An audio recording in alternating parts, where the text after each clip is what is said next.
कि हम लोग सिर्फ हुकूमत को क्यों ये कह रहे हैं कि हुकूमत गलत कर रही है। हम सब भी इंडिविजुअल लेवल पे अपने अपने घरों में कुछ ना कुछ गलत कर रहे हैं। हम बच्चों को ये बात बार बार उनके सामने रिपीट करते हैं कि उर्दू तो बड़ी मुश्किल लैंग्वेज है, इसका जब पेपर आएगा तुमने पागल से बन जाना है और तुमने बिल्कुल कमरे में बंद हो जाना है और बैठ के पढ़ना शुरू कर देना है। हम उस लैंग्वेज को डिग्रेड कर रहे हैं, तो हमारे बच्चों को लग रहा है ना कि उर्दू तो मैं पढ़ ही नहीं सकता। इस तो पता नहीं कौन लोग हैं जिन्होंने ये लैंग्वेज बनाई थी, इसके जो हरूफ हैं वो पता नहीं किन लोगों ने बनाए थे। ये इतने एक दूसरे के साथ मिले जुले हुए हैं कि मेरे से याद ही नहीं होते, मुझसे पढ़े ही नहीं जाते।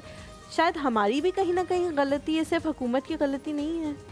देखिए, मैंने आपसे पहले भी कहा था ना कि हमने जो हमारी अभी जो पेरेंट्स हैं ना, जो आज के दौर के पेरेंट्स हैं, वो मोस्टली या तो यंग हैं, मतलब वो खुद इस दौर से निकल आए हैं जब उनके दौर में उर्दू कहीं ना कहीं बाकी थी, थोड़ी बहुत सलामत थी। अब क्या है कि अब आपको है कि अच्छे मार्क्स लाने हैं, अच्छे ग्रेड्स लाने हैं, उसके लिए ज़रूरी है कि आपको अंग्रेज़ी आनी चाहिए। उसके लिए ज़रूरी है कि आपको जो है जो ट्रेंड्स हैं आप उसको फॉलो करें। तो ये जो ट्रेंड्स का जो चक्कर हमने शुरू कर दिया वो पढ़ाई में भी आ गया।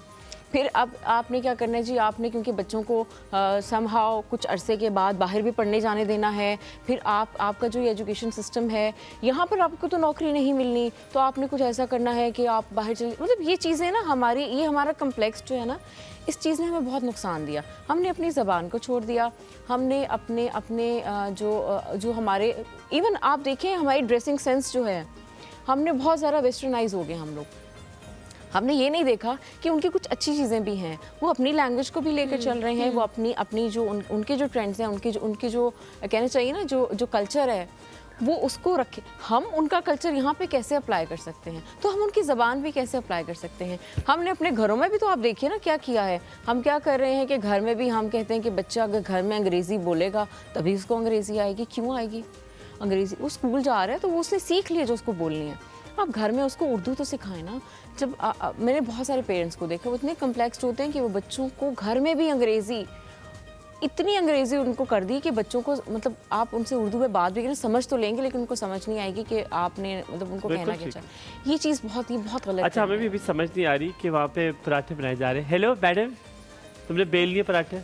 हाँ जी, बेल लिए हैं, सारे बेल लिए हैं। मुझे एक पराठा दिखाओ, तुमने कैसा बनाया? गोल पराठा? गोल नहीं बनाया मैंने, डी शेप में बनाया। दिखाओ तो, ऐसे लटका के। अच्छा, ये गरम बहुत होगा। ये वाला क्यों दिखा रही हो जो बना रही हो? ये पराठा पूरा है? हाँ। ये उसने ना बीच में से उसको यूं किया है, उसके अंदर फिलिंग करके ना उसको डी बनाया है। कच्चा पराठा। आटा कहाँ से आया है? आटा बाहर से आया। क्यों, तुमने घर से नहीं लेकर आई? मैं भूल गई ना जो आटा कर। ये जैनब ने सुबह आते ही स्टोरी हमें सुनाई, एक दुखी दास्तान। वो मैं कल लेके आऊंगी। के लिए इतना आटा गूंदा और बड़ी मुश्किलों से गूंदा, और मैं बड़ी खुश हुई कि मैंने ज़्यादा क्वांटिटी में गूंदा, वो बड़ा अच्छा गूंद गया। और मैं सुबह आते वो भूल आई। जैनब, मुझे एक बात तो बताओ, ये जो तुमने पराठा ये वाला बनाया है, ये मैदे का पराठा ज़्यादा सख्त रबड़ जैसा नहीं हो जाता? हाँ, हो जाता है। अगर फौरी तौर पे खाएं तो फिर तो नहीं होता। मैं आपको गरम गरम वाला दूंगी ना, ताकि आपके दांत जो बूढ़े हो गए हैं आप खा सकें। बदतमीजी क्यों तुमने मेरे साथ होती यार, वो भी फौरन दस्ती तौर पे। जब ये पराठा हम खाएंगे तो हुमायूं की चाय मुझे गर्म कर देना, क्योंकि इससे नहीं, मैंने ये चाय पी मैं पराठे के साथ खाऊंगा। तुम मंगवा लो चाय। ये क्या बात हुई, हुमायूं की चाय मुझे गर्म कर देना? बिल्कुल भी नहीं, चाय मैं खुद पीऊंगा पराठे के साथ।